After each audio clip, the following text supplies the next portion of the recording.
Om Sadashiva Samarambam Shankaracharya Madhyamam Asmadacharya Paryantam Vande Guru Paramparam Ishwaro Guratmeti Murti Veda Vibhagine Vyomabda Vyakta Dehaya Dakshinamurtaye Namaha Vedanta Siddhanta Gocharam Tamagocharam Govindam Paramanandam Satguru Pranatoshmaham Om Om Shanti Shanti Shanti Om Ishwara Namaste.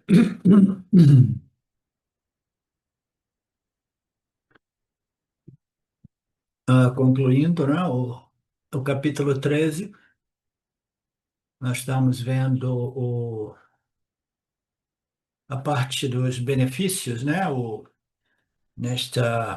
no contexto, né, destes versos do capítulo 13, Krishna Guru apresentou quatro benefícios, né, mas esses benefícios eles podem ser apresentados de muitos outros modos também, de outros, né, pontos de vista, né? Mas então nós vimos diversos temas, né, para chegarmos finalmente nas sadhanas e depois nos benefícios, né?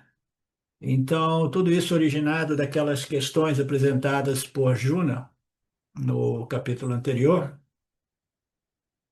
Fundamentalmente, ele apresentando termos técnicos distintos, ele queria saber a diferença de modo mais claro, né, entre Purusha e Prakriti, entre o espírito e a matéria, entre a consciência e o mundo, né, iluminado e revelado pela consciência, né? Então, nós estamos concluindo esse capítulo, que é um capítulo curto, mas muito, muito profundo, porque é a discriminação mais profunda que existe, né? Que é discriminar a consciência que ilumina e revela tudo, sem ser afetada por nada daquilo que é revelado, né? Sem ser impactado, e essa consciência é a única realidade, né? É aquilo que permanece sem jamais se modificar, livre do tempo, livre do espaço, né? Livre da ação e seus resultados, etc, etc. Tá? Ok, vamos fazer só um contextozinho rápido.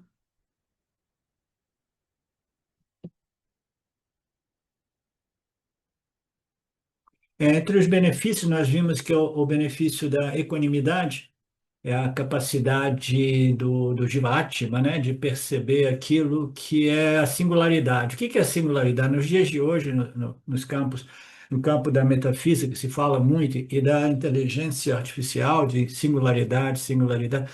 O Vedanta, as escrituras do Upanishad, falavam de singularidade já da sempre, né? Singularidade nada mais é do que aquilo que é um sem o segundo, é singular. Só existe uma realidade e essa realidade é a consciência. Então, qual é o benefício deste autoconhecimento?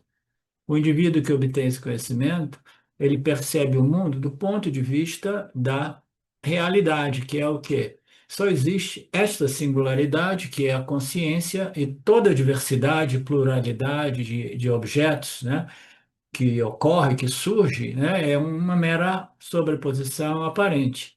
Essa sobreposição aparente, ela é denominada mítia, uma realidade mítia, que existe sempre disponível para a experiência e até mesmo o conhecimento desses fenômenos aparentes, mas que não é realmente real. A única realidade é a consciência do Fabrício, né? Fabrício, ele está lá observando, estudando Gita, estudando os Upanishads, enquanto que ele busca a realidade, sabendo já que a realidade é a própria luz que brilha no seu intelecto, buscando a si mesmo, tá? Então, esse é o conhecimento final, Fabrício, tá? Naturalmente, ele é facilmente, simplesmente compreensível, mas mais dificilmente retido em termos de compreensão que nos transforma e permanece disponível para, né, para que possamos viver essa vida com esta visão da sabedoria, entre outras coisas, uma visão de equanimidade. Existe somente a singularidade, existe somente o espírito Purusha Brahman, a consciência, como queiramos, né? Então, esta é a primeira vantagem, né? O primeiro benefício. Você vê as diferenças, mas são na superfície, lá no fundo de você mesmo. Você sabe que tudo é somente um reflexo que ocorre no âmbito de sua própria consciência. Não é assim, Alexandre?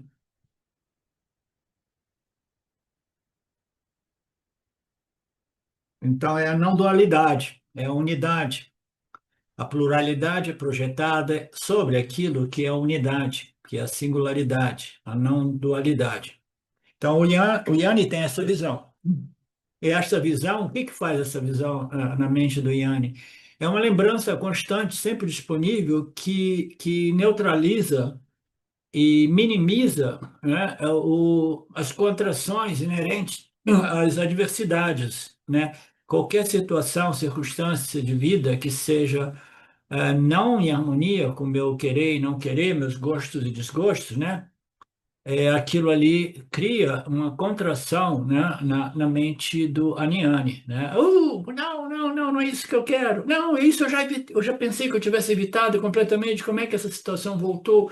Então é aquele constante esforço de querer controlar o campo das experiências, e essa é a tal missão impossível que eu me refiro muito frequentemente. Então, o Aniane, ele está sempre tendo essas contrações, né? Porque por causa da frustração, a impossibilidade de controlar as suas experiências, né? Isso por quê? Porque ele atribui realidade à pluralidade, à diversidade, a essa projeção infinita de namarupas, de objetos, experiências. Ele atribui realidade a tudo isso. Atribuindo realidade, você vai estar sempre contraindo, reagindo emocionalmente àqueles objetos, experiências que não estão alinhados com os seus quereres e não quereres. Ok?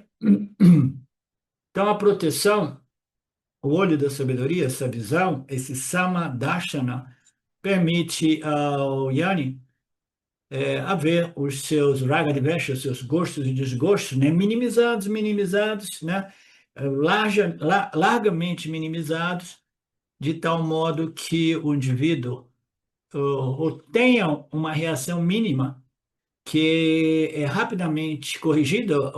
Afinal a gente tem que lembrar que, afinal de contas, nós somos a consciência misturada com o Prakriti, tá? O Prakriti é simplesmente essa matéria a partir dos gunas e dos elementos sutis que se desdobram e grossificam para produzir essa variedade de construções físicas, né?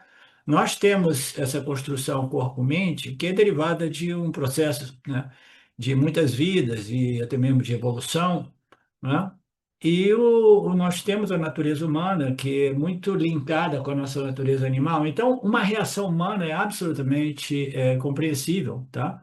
O Yanni, ele tem reações humanas, só que as reações humanas dele rapidamente elas são identificadas e o Yannis simplesmente, imediatamente, diz, não, essa é mais um impulso, mais uma reação, né, da minha natureza humana que é rapidamente deixada para trás. Vocês lembram do Yanni, aquele que tem a capacidade de recuperação muito rápida em relação a essas reações humanas, entendeu? Fundamentalmente, nós somos todos humanos. Então, o Iene, ele tem aquela estabilidade, aquela equanimidade, aquele equilíbrio emocional que permite a ele, né, viver ainda, né, a partir da sua natureza humana, mas as reações são mínimas e quando elas ocorrem, elas são descartadas como manifestações inerentes à minha natureza aparente, à natureza inferior, o corpo complexo, corpo, mente e sentidos, né? Então ele vai salvar o Yanni dessas reações fortes, ragadveshas fortes, né? Que é a definição do samsara. Essas vassanas de gostos e desgostos profundamente arraigadas, profundamente tiranas, vinculativas, né? Impulsivas, compulsivas, né? Essas essa ignorância, esse corpo microcósmico do Jiva, né, de Vasanas fundadas nessa atribuição de realidade a essas experiências que eu gosto e desgosto, é que define o sofrimento do samsara, a causa do samsara, a doença do samsara. Isso precisa ser, como é que se diz? Curado, né? A cura de tudo isso é o conhecimento da singularidade, da unidade, da não dualidade, que é a única realidade, que é a consciência de cada um de nós, né? Então, isso só pode ser resolvido realmente através do conhecimento. E o primeiro benefício apresentado por Krishnadi é essa visão da singularidade, da unidade, da não dualidade, tudo é somente a consciência. É exatamente como um filme projetado na tela do cinema, a gente tem a sensação, uau, uau, uau, uau, mas de vez em quando a gente lembra, tudo isso é uma mera projeção, existe somente a luz, algumas imagens, né, que se modificam, dando a impressão de movimento, mas a única realidade é a luz, não é nem a luz, é a tela, nessa analogia, a tela do cinema. Mas se a gente permanece preso na visão da pluralidade, da dualidade, da diversidade, atribuindo realidade a tudo isso, né? Então nós vamos inevitavelmente sofrer, entre outras coisas, o sentimento profundo, né, mais inquietante, mais agoniante no âmbito da experiência humana, que é a mortalidade do corpo físico, né? Se você estiver vivendo dentro do âmbito desta projeção aparente, toda ela estruturada a partir do tempo e do espaço, você vai se sentir uma pessoa que nasceu, que vai morrer e no processo está envelhecendo rapidamente. Então é como se o Yanni atingisse a imortalidade, ou transcendência à mortalidade, mas simplesmente a partir de uma profunda compreensão direta e imediata que ocorre a nível cognitivo, que é muito simples, mas ainda assim muito raro, né? Que é a compreensão não intelectual, não simplesmente informativa, como existe aí os milhões, né, de casos, de exemplos, né? Então, este é o segundo Palan mencionado. Nós estamos falando do Palan. O primeiro Palan é a visão única, e o segundo Palan é inerente a essa primeira benefício, que é a sensação de que eu sou esta consciência imortal, portanto, a transcendência, né, da mortalidade, ou atingir a imortalidade. Então, o terceiro benefício foi colocado em termos do ego.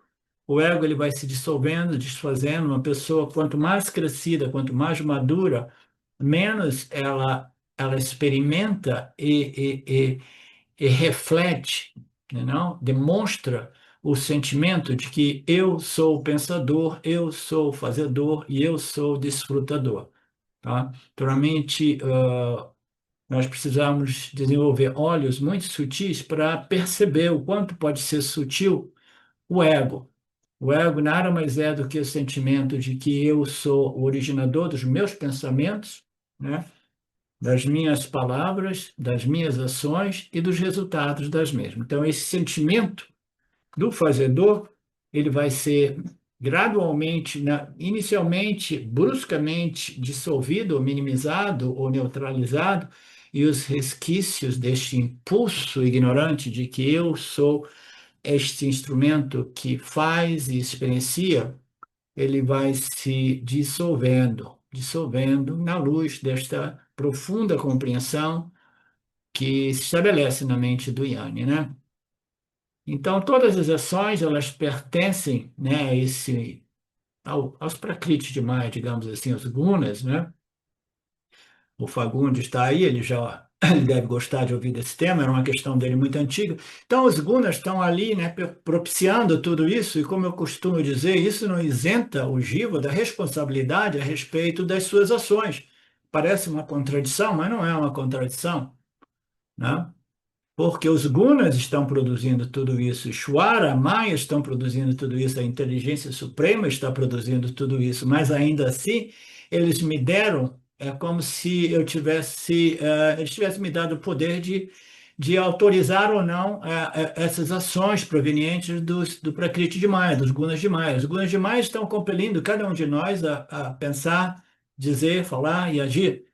Mas ainda assim, a nós foi dado, é como se a gente tivesse uma patente, né? A patente, não, patente italiana, é uma CNH, né? A carta de motorista, né? Tudo bem, nós temos uma carta de motorista, né? E essa carta de motorista nos permite direcionar os nossos pensamentos, palavras e ações. Então, o livre-arbítrio humano nos permite, né, guiar esse instrumento corpo, mente, sentidos, que é movido pelos gunas de Maya, mas ainda assim tem uma pessoa sentada ali nesse jipe, tem uma pessoa comandando, né, os 5 cavalos, como no caso da Chariot de Arjuna. Então, existe um princípio ali que é o intelecto humano, com a possibilidade de guiar, de direcionar, de dirigir esses impulsos, né, que produzem pensamentos, palavras e ações, né? Então, as ações elas vão se alinhando com o Dharma, tá? Vão se alinhando com o Dharma, se alinhando com o Dharma, o indivíduo vai desenvolvendo uma mente mais pura, mais contemplativa, mais meditativa, né? E ele vai vendo a falácia desta identidade falsa, desse falso impostor, né? O ego, aquele que acha eu sou originador de tudo, eu sou o fazedor, eu sou o desfrutador e eu tenho controle a respeito do meu destino, eu crio a minha realidade, todas essas infantilidades que são inerentes ao ego que se acha, né? Aquela história do achismo, né? Com ideias altíssimas, fora de contato com a realidade a respeito, né, da minha autoimagem, tudo isso é parte do sentimento do ser o fazedor, que invariavelmente o fazedor sempre se sente insuficiente, inadequado, porque está sempre se comparando, né? Então, esse fazedor, para compensar esse sentimento de insuficiência e inadequação, ele desenvolve essas disfunções mentais, né? De criações de imagens exageradamente elevadas de si, né?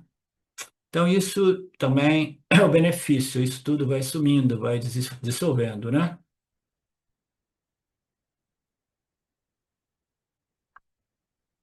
E o último pala é aquele que o indivíduo que antes sentia um efeito de uma causa, a causa sendo Deus, ele reconhece a sua real natureza como idêntica à natureza de Deus, portanto, eu já não sou um efeito de uma causa. Se eu me considero o fazedor, o Jivatma, né, em minha natureza substancial, energética, aí sim eu sou um efeito, o efeito vem de Ishvara, vem de Brahman, né, então a causalidade produz esta ordem na qual nós vivemos. Mas se eu transfiro minha identidade para Purusha, consciência, né, existência, o espírito, aí o que que ocorre? Eu deixo de ser um efeito de uma causa, mas eu passo a ser a causa original, porque a minha natureza é a natureza de Brahman, que é idêntica à natureza de Saguna Ishvara. A real natureza de Saguna Ishvara é Nirguna Brahman também, tá? E isso nos traz aquele analogia mais importante do Vedanta, que é a analogia, né? Que é mais um paralelo que nós fazemos de novo, em relação aos 3 estados, mais especificamente o estado do sonho, né? Porque, como nós sabemos, nós despertamos do sonho, e quando nós despertamos do sonho, nós não temos nenhuma dúvida de que aquilo se tratava somente de uma ilusão, de uma fantasia, de uma projeção, né? De uma falsa projeção, e que, na verdade, eu não era aquele personagem lá sonhando e sofrendo, né? As adversidades do mundo do sonho, né? Porque o sonhador está lá, o mundo dos sonhos estão lá, né? E dependendo da natureza desta projeção, eu posso criar, posso sofrer muitos problemas, muitas adversidades dentro de um sonho, né? E aí o cara acorda e ele diz: Nossa, mas tudo isso foi projetado pela minha mente, né? Então eu projetei tudo isso. Então eu sou o quê? Eu sou o cara do sonho. Eu sou a causa do sonho. A minha mente é que está causando o sonho, né? Então quando eu sei que eu causo o sonho Então, eu sei que eu não sou o efeito do sonho, eu não sou limitado pelo sonho que foi causado por um outro princípio, tá? Então, agora eu me vejo como a causa do sonho, portanto, não sendo o efeito do sonho, eu sou livre do sonho. Eu acordo e digo, opa, eu sou livre de tudo isso, não vai acontecer nada, eu fiz um monte de bobagem lá, mas ninguém vai me punir, ninguém vai me levar para prisão, né? Ninguém vai saber nada, né? Aquilo que ocorre no sonho permanece no sonho, né? Então, o indivíduo, ele simplesmente, ele está livre do mundo dos sonhos. E nós veremos aqui, né, a importância desta analogia, deste exemplo dos sonhos, porque, do mesmo modo, o autoconhecimento é como que um despertar, né, do estado de vigília, né, do desperto, né, que acredita esta realidade seja a realidade absoluta, real, né? Que este mundo físico, né? O Vyavaharic, não, isso é real. Esta dualidade, essa pluralidade, tudo isso é real, né? Então, o autoconhecimento, quando devidamente estabelecido, é apresentado como um despertar. Eu não gosto muito do conceito do despertar, embora sirva como analogia, como um paralelo aos estados, né, do sonho e do desperto, porque para você sair do sonho, de sonhador, do estado do sonho para o desperto, você precisa acordar, você precisa sair, né?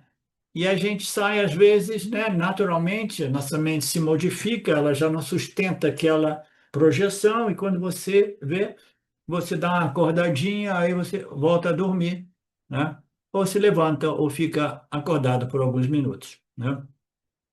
Então, o indivíduo, para sair de um estado para ir para o outro, ele precisa, assim por dizer, acordar, despertar, ou sair, né? Sair fora daquele estado, né?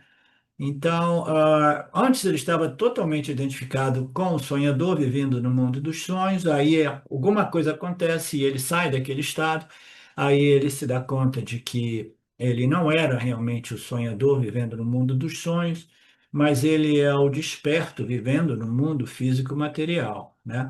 Então, como paralelo, como exemplo, o despertar, ele serve este propósito. Agora, o problema do despertar, o porquê de eu evitar o despertar em geral, é porque tem uma conotação de uma experiência epifânica, entendeu? Ah, o indivíduo despertou, bum.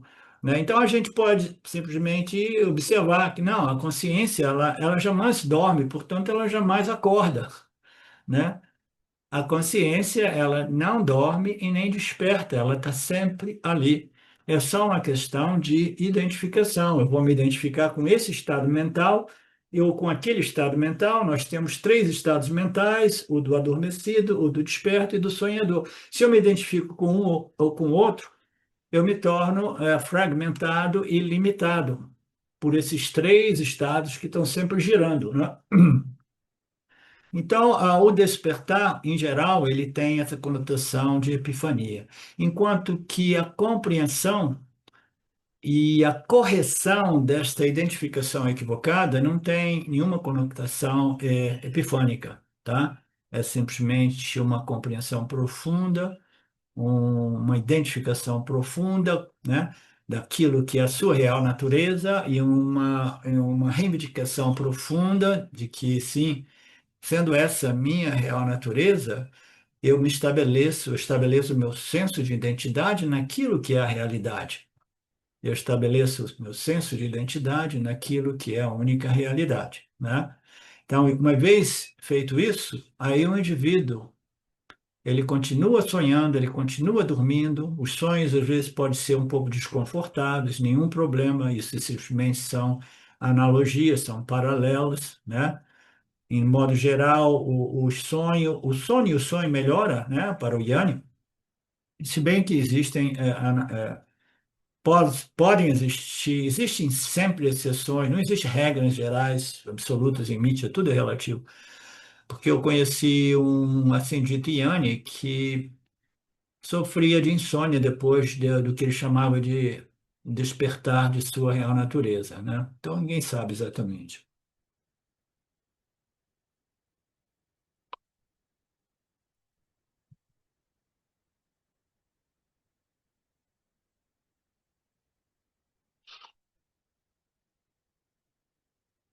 Então, quando eu acordo, né, eu deixo de ser o sonhador, eu me torno o desperto, eu me dou conta que eu criei, eu projetei o mundo dos sonhos a partir da minha mente, e agora eu sou o desperto. Então, o convite é para que a gente possa fazer um paralelo e considerar, contemplar, meditar a possibilidade, sobre a possibilidade de que essa realidade também seja uma projeção. Mas aí qual é o problema da projeção? A projeção é que a minha mente não é capaz de projetar isso. Então, quem é que projetou tudo isso, né?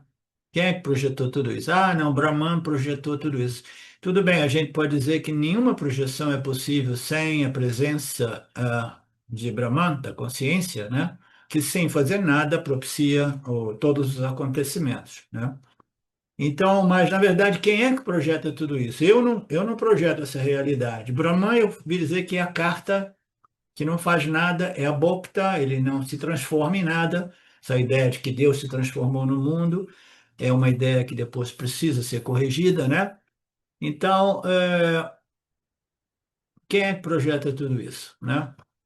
Então, as nossas escrituras dizem que é um poder de Maya, Maya Shwara, que nada mais é do que a mente, o corpo macrocosmo de vasanas da inteira humanidade, tá?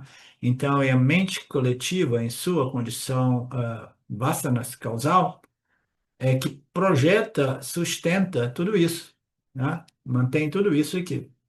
Então, é um sonho coletivo, digamos assim, é um sonho de Maia, em uma linguagem mais simples, né? Ele acorda, aí ele projeta esse, mas ele projeta a partir do nosso corpo de vasanas a nível macrocósmico, ok? Então, eu não tenho condição de controlar essa projeção aqui, porque ela pertence à jurisdição de Maya e Shwara. Então, qual é o poder que nós temos, né? Tá, eu sou capaz, né, sem saber como, de projetar o mundo dos sonhos, mas esse mundo aqui, ele é projetado por Maya e Shwara, né? Qual é o meu poder? O meu poder é compreender que a minha natureza, a minha real natureza é idêntica à real natureza de Maya e Shwara, né? Não que eu tenha a mesma natureza substancial de Maheshwara, porque o Maheshwara é omnisciência, omnipresença, onipotência, é o conhecimento total de tudo, até mesmo como projetar, sustentar e reciclar tudo de momento a momento. Eu jamais vou ter esse poder. Esse poder pertence a Maheshwara, mas eu tenho a capacidade de compreender esses ensinamentos e reivindicar no silêncio do meu Nididhyasana de que eu sou de natureza idêntica a Saguna Ishwara, que significa dizer que eu sou Nirguna Atma, Nirguna Brahman, a natureza de tudo é Nirguna Atma, né? Então, como Nirguna Atma, é dito aqui, se Nirguna Atma é aquele que fundamentalmente, ou sem o qual esta originação desse universo, a manutenção é impossível, né? Então, eu não sou capaz de projetar isso, não sou capaz de retirar isso, é por isso que o Yann é impotente, ele vai esgotar seu parábola da carne, porque essa projeção física e material pertence a Maheshwara, mas ele tem a capacidade de compreender a sua real natureza e permanecer ali como Purusha, como consciência, testemunhando o desenrolar e o esgotamento do seu Parabada. Portanto, eu que era antes visto como uma vítima da projeção dos sonhos, eu me tornei o criador das projeções dos sonhos, e agora eu me sinto uma vítima da projeção desta ordem física material, aí eu simplesmente compreendo que eu não sou o efeito, eu sou a causa de tudo, porque a minha natureza é o Nirguna Atma, a mesma natureza de Sagunishwara, de Jagata e de Jiva. Tudo vem de mim, tudo se resolve em mim, tudo isso nós vimos. Somente em mim tudo nasce, em mim tudo se estabelece, em mim tudo se dissolve. Eu sou aquele Brahman, a singularidade da consciência. O desperto é capaz de fazer essa declaração em relação ao estado do sonho, mas somente o Yanni é capaz de fazer essa declaração em relação ao estado de vigília, né? Tudo veio de mim, inclusive esse estado de vigília, esse inteiro cosmos, né? E tudo se resolve de volta em mim, né? Porque eu sou a consciência, aquele princípio, né? Que permite a Maheshwara essa sobreposição de seus gunas, né? Somente então o indivíduo pode reivindicar esta glória. Eu não sou efeito, eu sou a causa sem causa do inteiro cosmos. Eu sou este Brahman. Portanto, somente então eu posso reivindicar com sucesso o Aham Brahmasmi. Sucesso significa reivindicar de modo direto, imediato, transformativamente, né? E não meramente informativamente.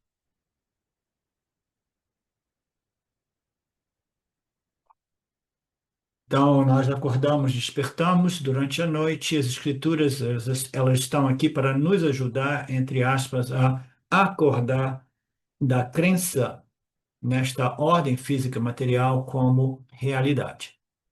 Então, o pacote Escritura Guru que vem nos sacudir, esse realmente é uma construção muito bacana. As escrituras que são lançadas, são, né, expostas desde o início dos tempos, estão aí para dar uma sacudida naqueles indivíduos que já dormiram o suficiente, dormiram acordados, vivendo nesta ordem física e material, e começam a perceber que tem alguma coisa que não parece realmente real, começam a questionar a realidade, a atribuição, né, de realidade, né, dele mesmo, desse indivíduo, né, esses indivíduos mais próximos de acordar, eles vão encontrar as escrituras e as escrituras vão dar uma sacudida no indivíduo até que ele realmente se dê conta.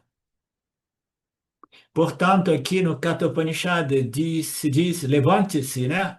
Levanta-te, né? Desperte, dizendo de novo em analogia ao sonho, ao sono profundo, levante, desperte, aproxime-se das escrituras do Guru e aprenda.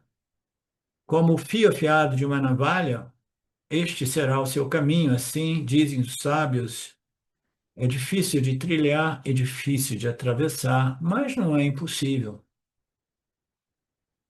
Não é impossível. Então, para de vitimização. Ah, muito difícil, não consegue por causa de, né? Então, existem teorias de conspiração no mundo do esoterismo que são incríveis, né? Eu sou uma vítima porque eles fizeram assim para amarrar a gente no samsara eternamente. Eu não tenho poder nenhum, né? Assim dizem os sábios, né? Este despertar é um processo semelhante a caminhar no fio afiado de uma navalha, que não é fácil, mas não é impossível, ok? Quanto tempo você vai permanecer dormindo? Bom, somente o seu karma dirá, né? Mas apoiado pelo pacote Guru Escritura, o indivíduo desperta de fato. Ele vai ver a unidade por trás da diversidade. Ele vai ver a não ação por trás do dinamismo de todas as ações, né? Ele vai ver a não modificação por trás daquilo que é em constante fluxo de modificação, de ação. Vai ver que tudo repousa nesta consciência que nós somos. Assim, significa o quê? Eu sou a causa da projeção, da sustentação, e sou a causa da dissolução ou da resolução de tudo também.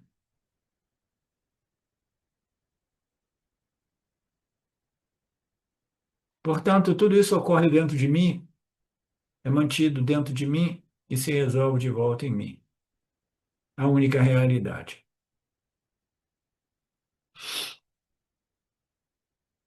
Agora tem aqui, o Swami faz aquela analogia, né? Faz aquele parênteses falando que o sonho é uma projeção nossa, né? Nossa. É o material, né, da nossa mente, né? Tudo as nossas impressões mentais, emocionais, que projetam. Nós não sabemos exatamente como fazer essa projeção. Existe uma energia chamada Nidra Shakti, ela pertence a Maya, ao Shwar. Através desta energia, o conteúdo, né, o conteúdo de nossas impressões mentais é projetado. E aí a gente diz, porra, mas se eu projeto tudo isso, por que que eu fico projetando tantos pesadelos, né? Então, até ali também, o Giva, muito embora ele não saiba como fazer essa projeção, ele é responsável pela natureza dessa projeção. Se a gente experimenta muitos pesadelos, né, é porque a gente tem né, elementos, né, conteúdos, né, nessas impressões de muito medo, de muito pavor, de muito trauma, né, de muita aflição, né? Então eu fico me assustando com os meus sonhos, né? Mas na verdade tudo isso serve para quê? Para simplesmente liberar essas energias. O sonho é dito ser importantíssimo, né? Talvez eu ouvi dizer 20, 30 anos atrás que alguns cientistas descobriram que o sonho era tão ou mais importante do que o sono profundo, porque ele nos permite liberar um monte dessas energias conflitantes. Então eu fico me assustando com o meu próprio sonho, né? E eu fico me assustando também com a minha própria crença na realidade desta projeção causada por Maya Shuara, né? A gente se assusta com os nossos próprios sonhos durante a noite e a gente se assusta com os nossos sonhos durante o dia, o sonho acordado, que é sustentar a crença na realidade desta ordem aparente, que é uma projeção coletiva, né? É, então,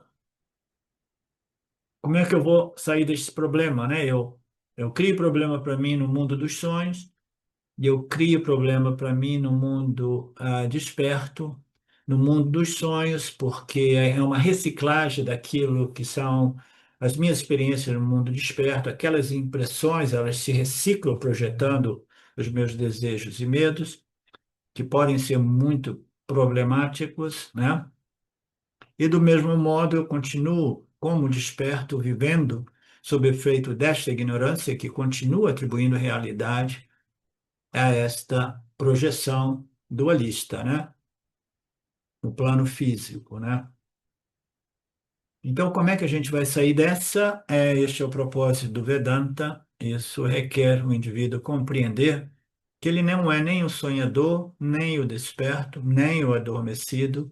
Ele é Turiya, a consciência, que é o pano de fundo no qual esses três estados eles se rotacionam. Rotaciona é uma palavra certa?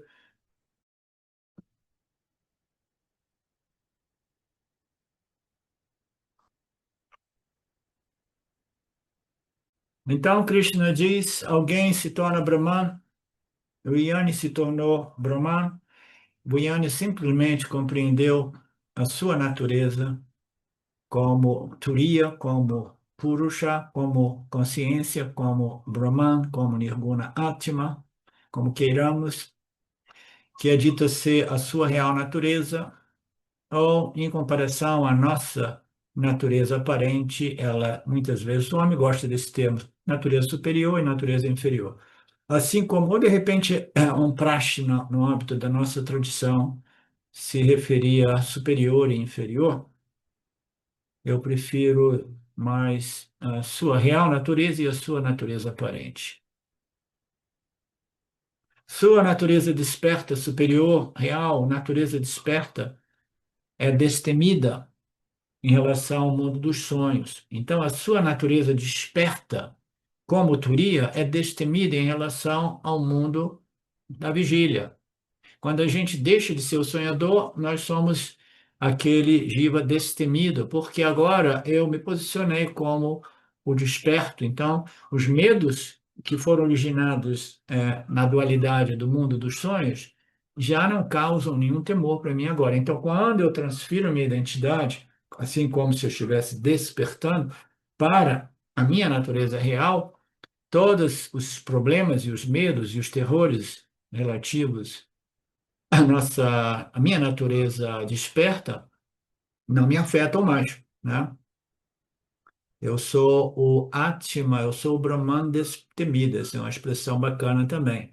Tudo são paralelos, né, em relação à nossa natureza aparente, que está sempre vivendo, experimentando a insegurança e o temor. O Brahman, o Atman, é o Brahman destemido, né?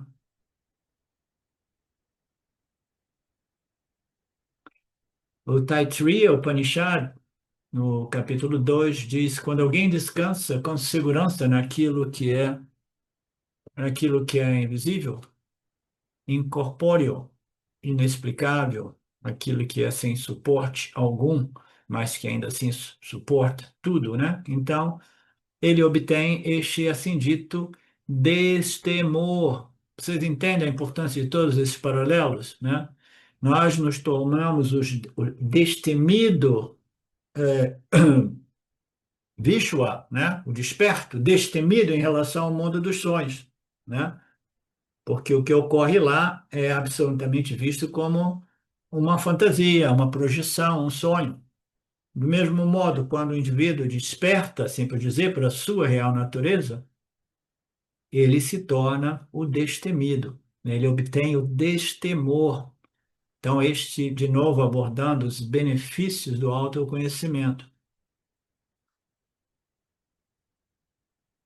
Por quê? Porque quando você reconhece, quando alguém repousa naquilo que é a singularidade, a unidade, a não dualidade, um sem o segundo, a única realidade, quando você realmente vive a partir desta profunda e firmemente estabelecida compreensão, você é como se você repousasse naquilo que é livre de qualquer temor, tá?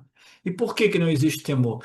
Porque onde quer esteja presente a dualidade, existe o temor, né? Então, a dualidade nada mais é do que o experienciador e o experienciado, o conhecedor e o conhecido, né? O visor e o visto, né? Então, Drig e o Dreksha, a Drig Dreksha, yeah. Drig Dreksha, se não me recordo. Então, então, onde tem dois, existe sempre temor. Temor de quê?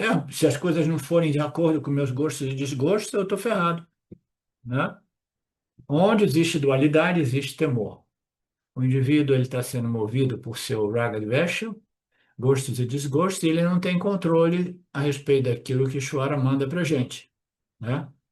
Então, ele obtém o destemor na medida que ele reconhece aquilo que é um sem o segundo, a única realidade, a singularidade. Eu sou a consciência, a única realidade, a pluralidade é uma projeção aparente.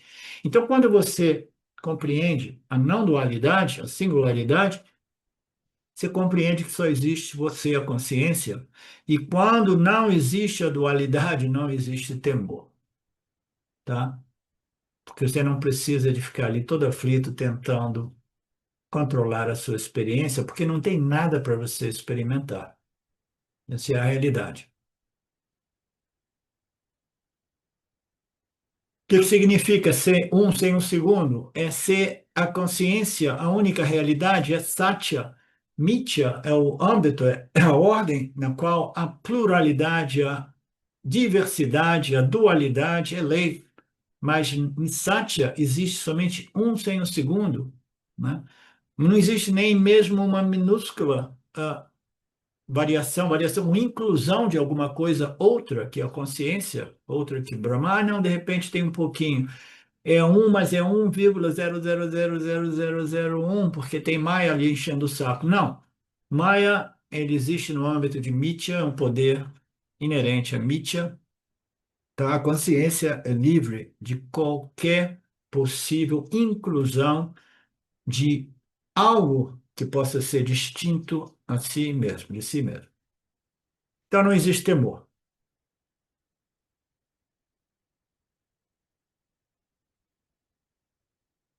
O temor existe para quem não compreende a singularidade, a unidade, a não dualidade, a realidade. Se você não compreende isso, você vai viver assim em temor constante. Por isso que todo jiva corre, corre, corre, principalmente para obter um senso de segurança na vida.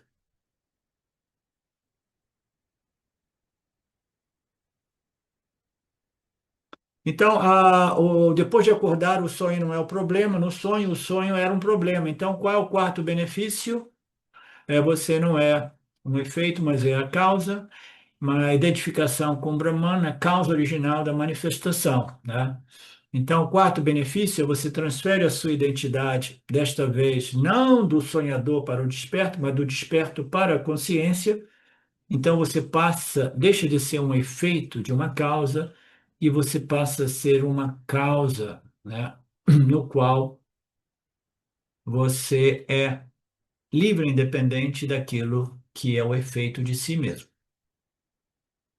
Sendo sem nascimento, verso 32, sendo sem nascimento, sem atributos, este eu supremo é imutável. Embora habite no corpo, ele nem age, nem é afetado ou modificado, o Arjuna. Então, ele é livre do tempo e do espaço, do nascimento, vida, envelhecimento e morte. Ele não passa por nenhuma modificação, portanto, ele é imutável, né? Ele aparentemente é como se ele tivesse vivificando o corpo, ou habitando no corpo, permitindo ao corpo a ação. A gente chega a essas conclusões porque quando o indivíduo é diagnosticado como realmente morto, né, aí o corpo já não apresenta nenhuma resposta, nem mesmo aquelas mais sutis que podem ser captadas pelas máquinas da ciência moderna, né? Não, aí não existe mais nenhuma resposta, nenhum impulso que possa indicar que existe uma senciência ainda viva ali, mesmo que seja subconsciente. Então, parece que alguma coisa que estava no corpo deixou o corpo, portanto, o corpo é declarado morto, né? Mas esta consciência é imutável, e embora ela pareça como que pervadindo e habitando e vivificando o corpo, né? Ela simplesmente ela não é afetada por corpo, e a verdade é que ela não abandona o corpo quando o corpo inicia o processo de desintegração, ou de putrefação, ou putrefação, não sei, de decomposição, na palavra mais simples, né? Quando o corpo inicia o seu processo de decomposição, a consciência continua pervadindo o corpo. Quem é que deu fora do corpo, Alexandre? Quem é que saiu fora do corpo?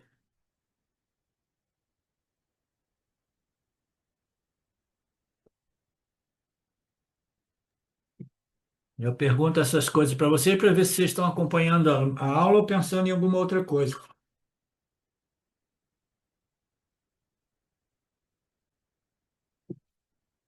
Quem abandona o corpo físico é o corpo sutil, a mente é que vai embora, entendeu?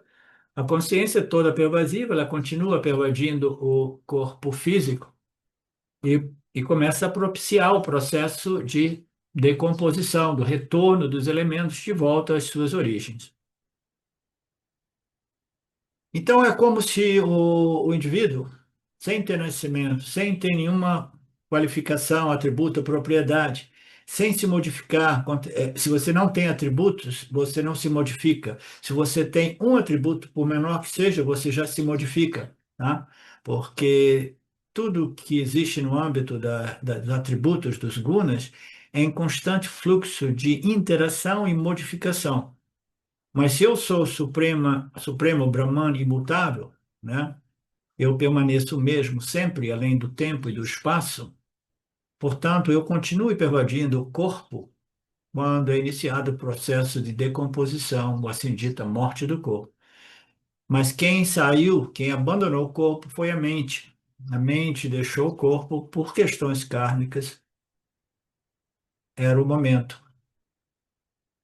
Então, a condição desse indivíduo, que identificou a sua natureza imutável, ela é mais como espectador assistindo o colapso final do corpo físico, tá? Então, imagine você chegando naquele momento, você está testemunhando o enfraquecimento do corpo-mente e depois, nos últimos momentos, o colapso do corpo.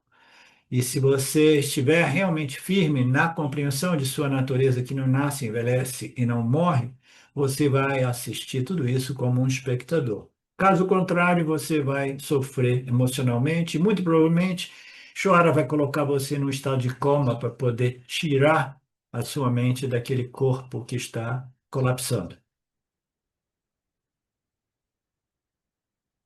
Portanto, o autoconhecimento é muitas vezes comparado a um despertar do mundo dos sonhos. Existem similaridades. Aqui o Swami fala sobre todos esses exemplos, né? Eles têm limitações. Não existe uma analogia que não tenha defeitos. Todas elas têm defeitos, tá? Todas elas têm defeitos. Então, qual é o defeito desta analogia? É muito simples, né? Mas nós temos que lembrar de tudo isso. Swami, antes de revelar aquilo que nós já sabemos, ele diz que existem muitas similaridades, mas existem muitas dissimilaridades ou diferenças, né? Se não tiver diferenças, então não existe. Existe somente aquilo que é a singularidade, né? O original, né? Então tem este caso aqui que é original e a gente não poderia jamais fazer nem mesmo uma analogia, né? Ou um paralelo. Então, o Atmayana é comparável ao despertar, mas existe uma pequena diferença, como nós sabemos. Quando a gente desperta do mundo do sonho, o mundo do sonho acaba, Fabrício, ele desaparece, né? Então, essa é a dificuldade.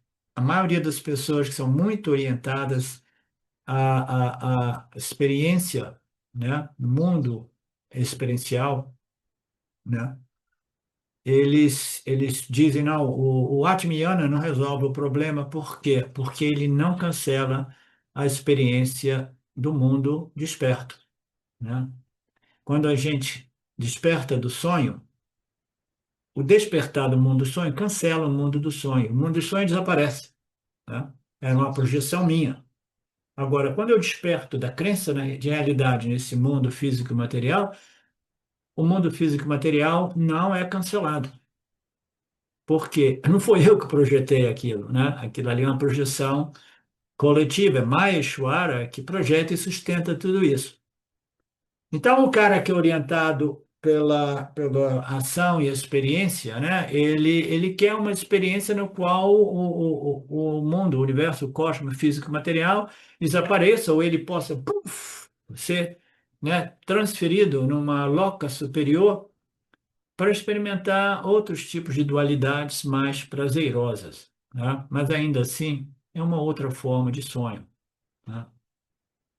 Mas aqueles raros indivíduos que querem despertar em todo e qualquer tipo de dualidade, todo e qualquer tipo de sonho, eles querem o Atmayana, e para isso eles precisam obter a maturidade para compreender que quando você desperta a respeito da crença de realidade neste mundo físico material, o mundo físico material não é cancelado, ele não desaparece, ele permanece diante de nós, né?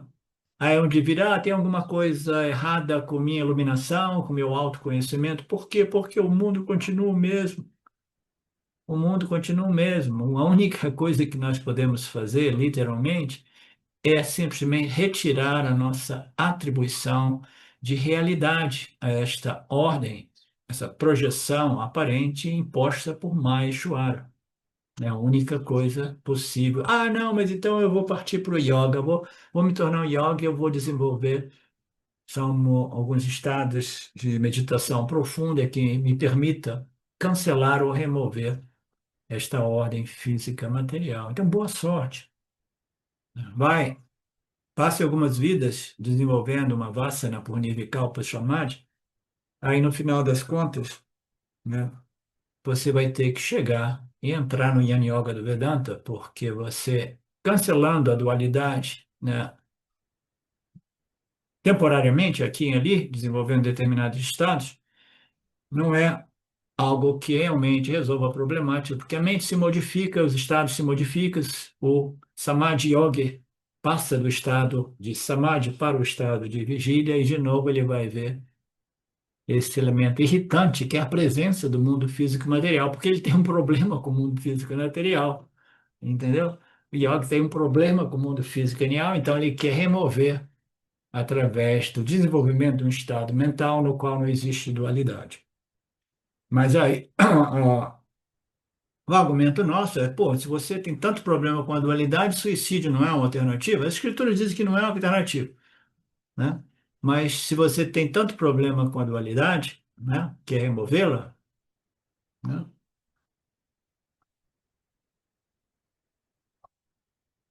No caso do autoconhecimento, eu, assim por dizer, eu desperto deste mundo, deste sonho acordado, né? Mas de um modo diferente, de um modo cognitivo. O mundo continua aparecendo diante de mim, mas eu vejo esse mundo de uma totalmente nova perspectiva de compreensão, de conhecimento, de percepção, tá? Então, o Yanni, ele vê o quê? Ele vê a unidade, a singularidade, ele vê que tudo isso é uma projeção naquilo que é a única realidade. A realidade é Brahman, é a consciência, é Purusha, a minha própria realidade. Então, essa é a diferença entre o sonho do Jiva e o sonho de Maheshwara. O sonho do Jiva, como era uma projeção dele mesmo, da mente dele, quando a mente muda de estado, o sonho desaparece. E o sonho acordado do Jiva, que é uma projeção de Maheshwara, o Jiva não tem o poder de cancelar ou neutralizar, mas ele tem o poder de compreender que se trata de uma outra suborder de Mithya, uma ordem, uma suborder de Mithya, entendeu? Mithya contém suborder. Nós dizemos que existem duas ordens da mesma ordem, da mesma realidade. Existe somente Satya, lá dentro de Satya existe uma projeção chamada Mithya, ou realidade aparente, né? Dentro da realidade aparente existe uma infinidade de sub-realidade, tá? Cada uma dessas locas são sub-realidades. Até mesmo na loca de vigília, como é a nossa, existem três subordens de realidade: o nosso estado de sono profundo e de desperto. São suborders dentro da realidade Mithya, né? Que é uma ordem aparente projetada naquilo que é Purusha, a única realidade. Sim, Fabrício, diga aí.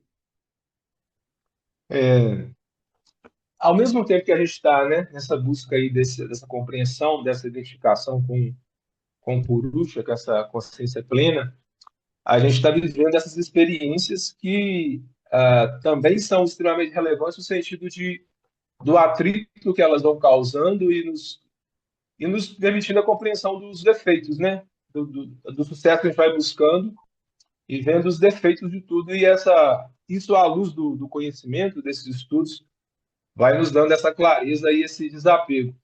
Mas também, ao mesmo tempo, eu queria perguntar se, mesmo os seres mais evoluídos, mesmo os gurus, mesmo os mais evoluídos mesmo, eles não, se de alguma forma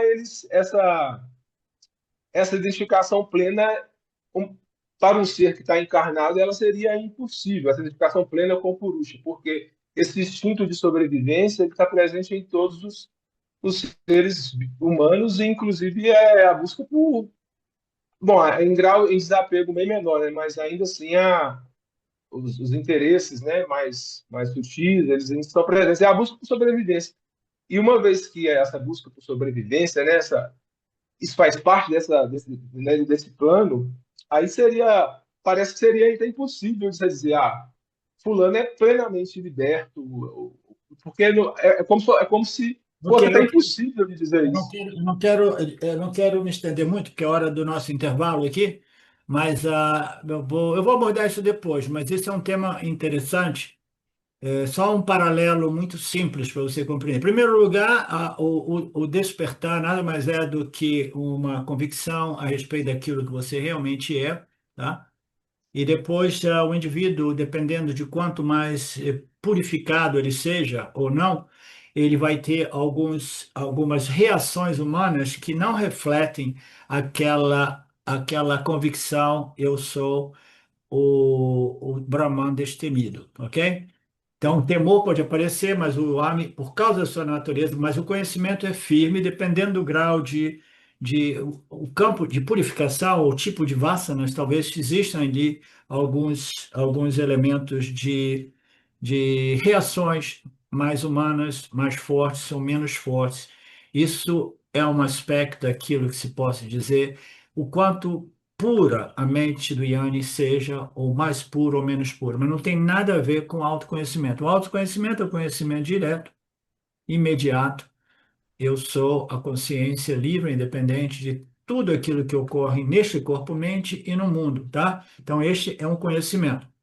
Então, isso é uma coisa. E por que que nós dizemos que o Yanni é aquele que observa tudo isso como um espectador? E mesmo que ele se envolva aqui ali um pouco emocionalmente, imediatamente ele se recompõe e se reequilibra rapidamente. Então, esta é a vantagem do autoconhecimento. Por quê? Não faça confusão com aquilo que eu disse no início, porque afinal de contas, todos nós também somos estamos encarnados e temos nosso corpo de vássaras, a nossa natureza humana, que foram muitas encarnações fundadas na total ignorância. Alguns dizem que a gente veio do reino animal, né, com todos esses instintos animais. Então, tudo isso é natural, mas o autoconhecimento é um e o mesmo, e não tem graus, ou você sabe ou você não sabe, é a primeira coisa. Agora, quando você desperta do sonho, no meio da noite, se o sonho for um sonho bem complicado, você desperta, você se torna o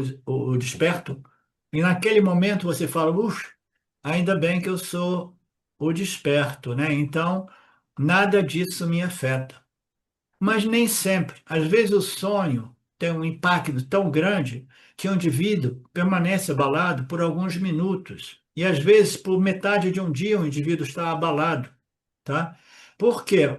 Porque aquilo que ocorre numa ordem, né, ainda assim deixou impressões, né, que impactam aquilo que é a outra ordem, a minha ordem, como o desperto, tá? Então, quando você abandona a sua identidade, a crença de realidade, eu sou o corpo e eu vivo nesse mundo físico, material, etc., você passa a se identificar claramente, firmemente com o Purusha, com a consciência.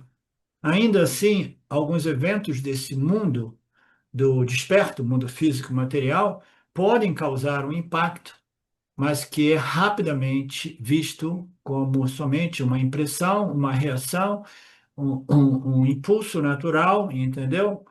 Humano e que é simplesmente visto. Por quê? Porque o conhecimento é aquilo que é sempre bom, uma vez ele esteja bem estabelecido, tá? Então, não é que você seja totalmente livre, você se torne o Brahman imutável, o Brahman destemido, né? Em algum momento, tem uma parábola muito interessante que ilustra isso. Existia lá na Índia um ashram no qual tinha um guru muito famoso, um sábio realmente lindo, maravilhoso, sábio mesmo, né? E tinha os seus discípulos.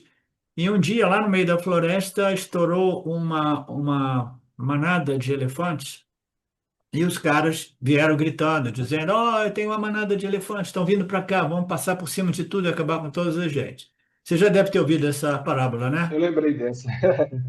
Então o guru ele vai sair correndo. Por quê? Quem é que foi correndo? Foi o guru que sabia que ele é o imutável destemido? Ou foi o seu corpo, mente, sentidos, que é programado para sobreviver, né, essas situações, né?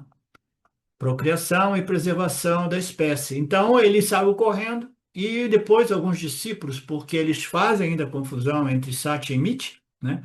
Eles falaram: eu estou decepcionado, Guruji, porque você foi o primeiro a correr, o primeiro a subir numa árvore. Ele falou: eu subi numa árvore? Não, isso não subi, não. Aquilo ali foi o meu corpo Mitya correndo de um elefante Mitya, subindo uma árvore Mitya, né? Eu permaneci como a consciência testemunhando tudo isso, tá? Om Purnamada Purnamidam Purnamudachyate Purnasya Purnamadaya Purnameva Vashishyate Om Shanti Shanti Shanti Om.